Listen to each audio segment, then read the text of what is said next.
Greetings. Welcome to the Dr. J Vlog series. It's Tuesday, February 25th, 2025. And on Tuesdays, we look at music and the arts. I've long held the view that high school and university graduates, whatever they may have studied, whatever their interest, I don't think they should just merely earn their diplomas or their degrees. But at the very least, I'd like to ensure or see that everyone devotes at least a portion of their studies to music and the arts. And for me, that includes some level of commitment as well, an investment in the study of literature and poetry. And so while I've always been much more of a scientist myself in terms of my vocation and my analytic perspective, I've always found myself spending at least a portion of each day immersed in music, especially, the arts and the humanities. These are the endeavors that, at least for myself, cross-fertilize much of what I do, cross-fertilize and stimulate my thinking, my creativity, and so forth. And I would think that that would be the case almost certainly with anyone, no matter what your endeavor, no matter what your vocation in life. So, the main reason, I think, at least in my view, reflects the fact that human beings are meaning makers and storytellers at their core. And music and the arts and the humanities writ large allow us to create the meaningful stories that stir our emotions, that tap into our expressive and spiritual sides, and ultimately that feed our souls. Not surprisingly, every known culture has music and dancing, visual arts, and oral and/or literary traditions. And in my view, nearly everyone has creative capacities themselves in one or more of these areas. But even if you're not actively involved in the creative process personally, your life can nearly always be enhanced by spending at least some time on a daily basis, on a regular basis, immersed in listening and visualizing and vocalizing and or reading. So I'll even encourage you then to develop your knowledge, your understanding, your experience in one or more areas of the creative arts and the humanities. I don't mean that in the sense of necessarily becoming an expert in any specific field, though there's nothing wrong with that, especially if you're motivated and you're inclined to do so. I mean simply having some familiarity, to be able to identify some personal favorites or a deeper understanding of why something in particular resonates more deeply with yourself. If you do, then that'll allow you to do two things, in my view, that will help improve the overall quality of your life and, quite frankly, the lives of those around you. So first, you can share your commitment and your knowledge of an artistic or creative field with others and then inspire them, or simply have some intelligent conversations with others who share your passions. You'll almost certainly make connections that will expand your social networks and that likely will contribute information that might otherwise remain entirely unknown in your life. And again, with what benefits, who knows? And second, you'll be able to identify for yourself what you consider to be the most important or inspirational nuggets that you can return to over and over again. You'll be able to recall some favorite quotes or songs or poems or paintings, and these should be the regular sources of nourishment in your lives. And at times, they can serve as the crucial inspiration for your own creative juices. Here's an example of what I'm talking about. And fortuitously, we're nearing the end of February, and February, of course, is known as and recognized as Black History Month, especially in Canada and the United States and a few other places, obviously. And so during Black History Month a few years back, I was just noodling around on the guitar, and without any specific intention in mind, but a certain kind of a riff came to me, as we call them, a little riff, a couple of notes, a little expression on the guitar, and then a particular chord progression just sort of fell into my lap.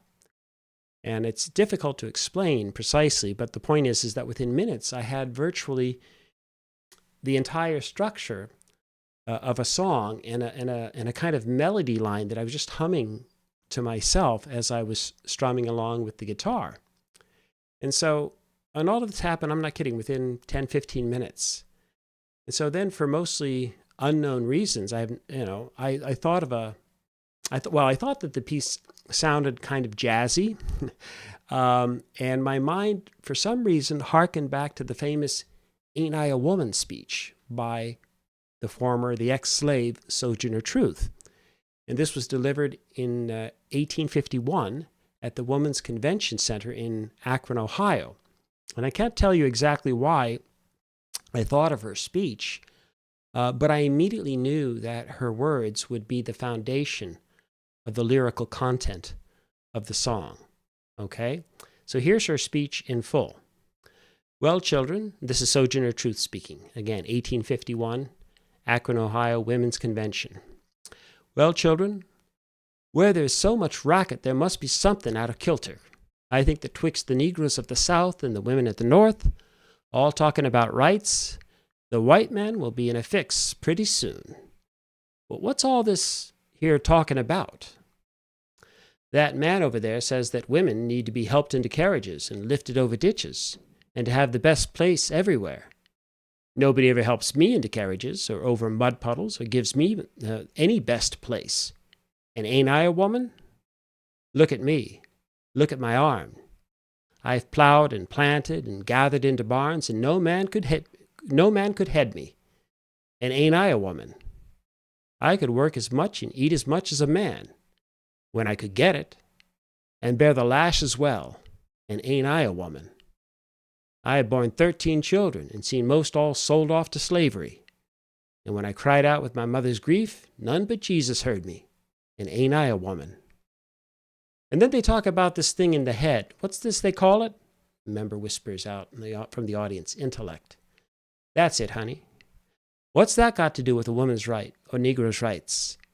If my cup won't hold but a pint and yours hold a quart, wouldn't you be mean not to let me have my little half measure full? Then that little man in black there, he says women can't have as much rights as men, because Christ wasn't a woman. Where did your Christ come from? Where did your Christ come from? From God and a woman. Man had nothing to do with him. If the first woman God ever made was strong enough to turn the world upside down all alone, these women together ought to be able to turn it back and get it right side up again. And now they is asking to do it. The men better let them.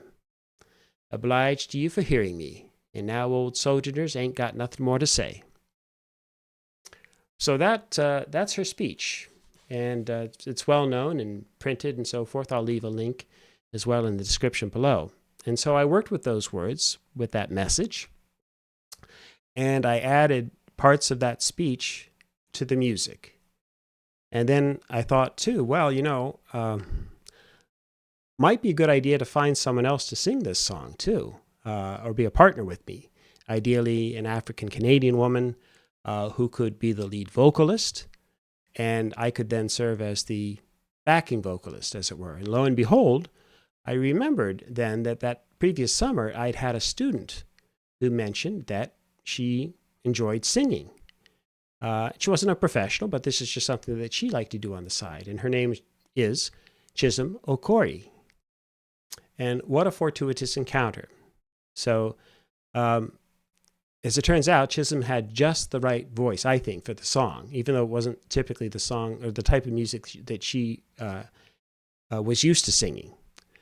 But she learned the song and she sang it beautifully, in my view. And it turns out, again, purely by luck, if you will, that my voice harmonizes quite well with hers.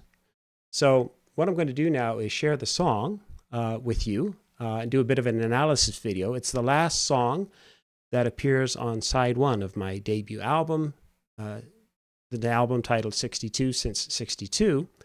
And the song is titled Sojourner's Truth. And I like to think that Sojourner Truth is the co-author with me, at least in the lyrics that I've developed.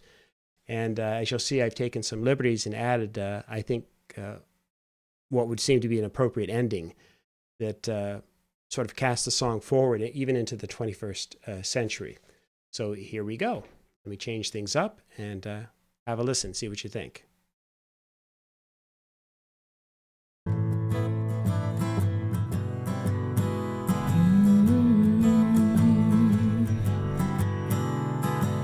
Well, children, tell me why the hatred spewed forward. We form the slaves, we join in women from the north. White men, I see them helping ladies over mine. And ain't I a woman with the same colored blood? Ain't I a woman, look at me in my arms. Our blood and planet gathered here from his barns. Ain't I a woman working hard as any man? I bear the lashes well and eat when I can. Nobody helped me, 13 children are born, sold into slavery, and greed and heart torn. All right, so you heard the intro there, and Chisom is doing a little humming over the music in the intro, and then we break into the first set of verses. It's really, there's no chorus really in the song. It's really just it's a storytelling type of song, as it were. And as you can see or hear there, I've drawn liberally from Sojourner Truth's speech, that Akron, Ohio speech, and I've structured it to fit the music. And so what we have there really is just mainly me playing on the guitar. CX Violet, my son, my producer, my George Martin, as I like to call him on the album, he's playing that incredible bass line, which I absolutely love, as a supplement. And then I add the piano. So it's a pretty sparse song musically because the focus is really more on the lyrics. And that's what you should have gotten, the main theme throughout those sets of verses there at the beginning. Okay, and now what we do is we go into a little break, a little musical interlude, as it were. So I'll back it up just a tiny bit, and you'll hear. This is actually the favorite part, like from a musical standpoint, that CX Violet and I did. You'll hear the piano solo, and then you'll hear again a really cool kind of sparse companionship between the bass line, the walking bass, and the piano and guitar. So it's pretty cool. Anyway, see what you think. Here we go.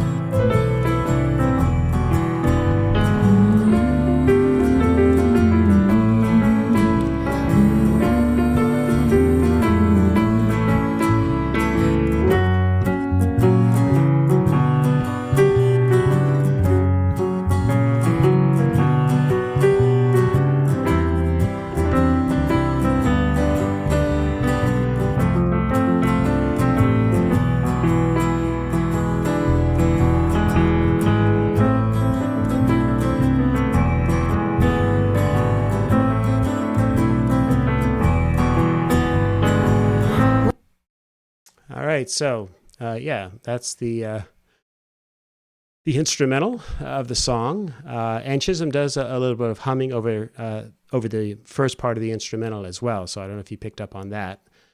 And again, it's just it's a way of it essentially replicates the chordal structure, the progression from the rest of the song, and just gives it that different flavoring. And then we move into the second half of the song, lyrically speaking. And what we decided to do there, I had this idea in my head, and then CX Violet came up with an idea of how to record this, but I wanted it to be more of a call and response second half of the song. And so, we came up with a pretty cool way of doing that, putting the microphone in a certain place, and then CX Violet, Chisom, and myself were all standing away and at different places and kind of shouting more than singing as a kind of, you'll hear it as the call and response element. And you'll see where I take the song lyrically as well at the end. So here we go. Have a listen.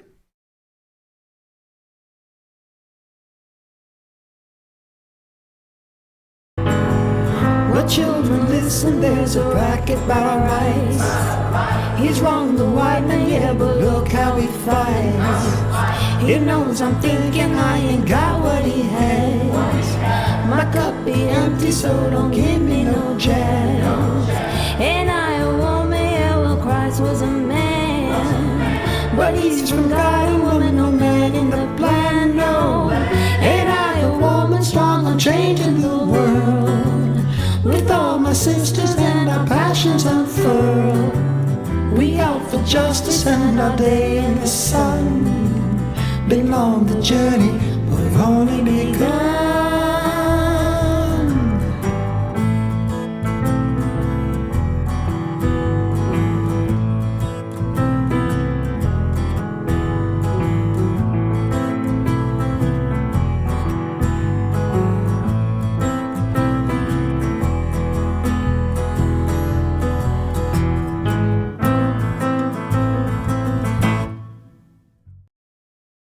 And there you have it.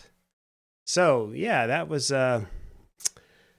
you could hear what direction we ended up taking the song there towards the end. And, the last lines, of course, been long the journey, but we've only begun. And, yeah, I think that journey continues, the struggle for recognition, the rights of peoples everywhere, universally, people who are marginalized, people who have been dispossessed, people who have been disrespected and denied their full humanity. And you could make a case that there's still a bit of a two-tiered or gendered aspects to our society. We've come a long way, obviously, with civil rights and the Universal Declaration of Human Rights and so forth, but we still have problems, obviously.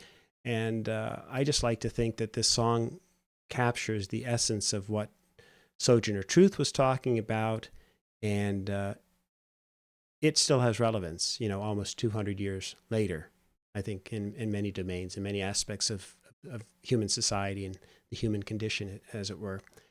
And so I didn't feel out of place, by the way, as an older white male writing the song and drawing upon that, because I do have a great deal of empathy, and of course I'm, I couldn't possibly imagine what it would be like to have been an African-American slave in the antebellum South, or a slave anywhere else in the world, because slavery is not just a unique feature of the United States prior to the Civil War, but many societies the world over have had slave systems. And by the way, I recommend in that regard a great book by the African-American, the Harvard scholar, Orlando Patterson. Again, one of my favorite books of all time. I pick out favorites each year. And this one is called Slavery and Social Death by Orlando Patterson. So he talks about the nature of slavery, the social, the symbolic, and the cultural aspects of slavery from a more universal perspective and wherever it's occurred in the human condition. So, yeah, that's, again, maybe it's not a coincidence that just came to me, inspired, as it were, during Black History Month a few years back. I think it was 2021, in fact, in the middle of the pandemic. And that song was one of those songs that just sort of fell from the heavens into my lap and came together so quickly. But again, it came together in part as well because I had the inspiration. And again, I don't remember. I hadn't thought about the Ain't I a Woman speech of Sojourner Truth probably in decades. But maybe I heard something during Black History Month, or maybe there was a reference. So, it was there somewhere in the back of my mind. And I quickly put it together, and that was one of those songs that came together, probably the entire thing in a matter of 30 or 40 minutes, between the musical progression, the chords that I figured, the melody of the song that just sort of entered into my mind. And then when I looked at the lyrics of Ain't I a Woman, looked at that speech, pulled it all together, again, within minutes, and then had this song. Anyway, I hope you enjoyed it. I hope you appreciate the creative process, not only obviously in my case, but perhaps it inspires you as well in your different areas of creativity. And that's the main point of all of this. I want to encourage people to find their own voices, to find their own creative juices, nurture those, and whatever you produce on the creative side of things, it almost not only does it almost always uplift yourself in your soul, but you'll find yourself having this great positive impact on others around you. You know, I look around at so much in the world, and I'm amazed at the creativity that people have in the arts and in their poetry and in their literature and so on. And I'm just blown away every day. I find something that just blows me away. And as I say, I believe that we all have creative capacities, and you just have to find a way to believe in yourself and to express that creativity in whatever realms that you feel inspired to do, whatever your talents, whatever your abilities are. Okay, that's enough for today. I think you get the message. I hope you appreciate this, and as ever, I wish the best for you, and I wish for you and yours to continue to create peace in your lives and nurture love in your hearts. And if you see someone out there who really needs a hug today, give them a hug as well. And hopefully we'll see you tomorrow.